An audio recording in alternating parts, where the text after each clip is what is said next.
Breathing is something we do automatically. But have you ever wondered how our body makes it all happen? Today, we're going to dive into the muscles responsible for breathing, from the basics to what happens when we are under stress, like during exercise or when dealing with conditions like asthma or COPD. So, Simon, tell me, what muscles are involving in breathing? Is it just for the work for the lung? Great question. Our primary breathing muscle is the diaphragm. It's a dome-shaped muscle, and when it contracts, it expands the space in the chest, allowing air to flow. The diaphragm is the powerhouse of respiration. As it moves down, it increases the volume in the chest, causing air to rush into the lungs. Oh, that's simple. What about other muscles? Right. The intercostals are also super important. They're located between the ribs, and they help expand and contract the chest during breathing. The external intercostals help lift the ribs during inhalation, making more space for the lungs to expand. Meanwhile, the internal intercostals help us exhale by pulling the ribs inward. These muscles work in harmony with the diaphragm to control airflow. So we've got the diaphragm and the intercostal.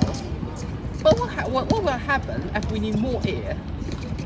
That's when we need our accessory muscles. They help when we're under stress, during exercise, or when we're struggling to breathe, like in asthma or COPD. The scalene muscles in the neck and the sternocleidomastoid work together to lift the rib cage, allowing for deeper breaths when we need them the most. They're your emergency muscles, when the body is asking for more oxygen. And don't forget about the abdominal muscles. They're key when we need to push air out more quickly, like during coughing or forced expiration.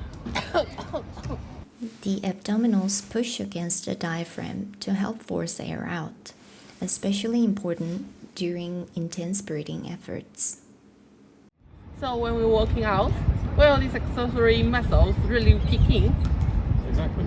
Our primary muscles work a bit harder to try and make up for oxygen, but the accessory muscles help speed up the process.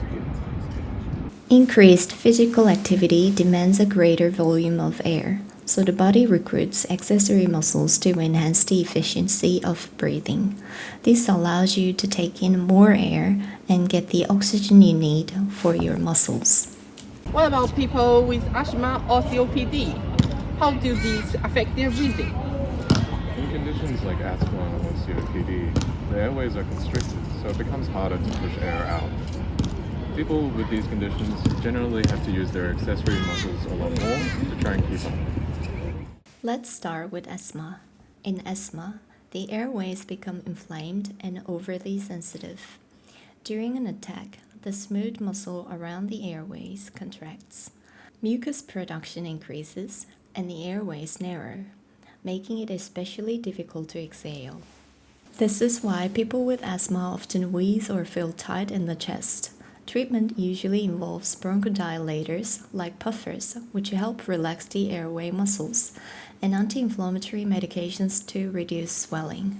On the other hand, conditions like COPD or chronic obstructive pulmonary disease are usually more long-term and caused by smoking or long-term exposure to irritants.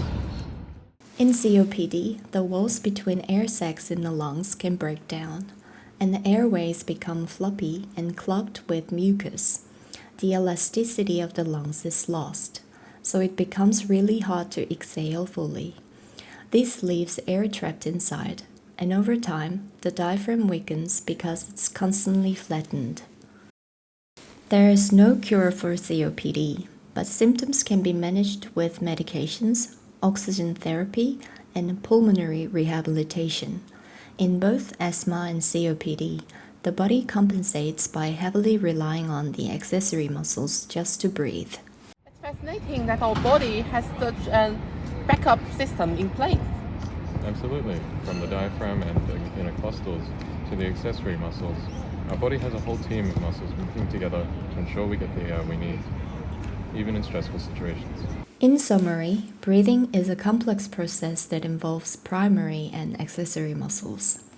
While the diaphragm and intercostals do heavy lifting in normal conditions, our accessory muscles come to the rescue when we need extra help, whether during physical activity or when facing breathing challenges like asthma or COPD. So next time when you take a deep breath, remember, it's not only the work for your lungs, it's a team effort.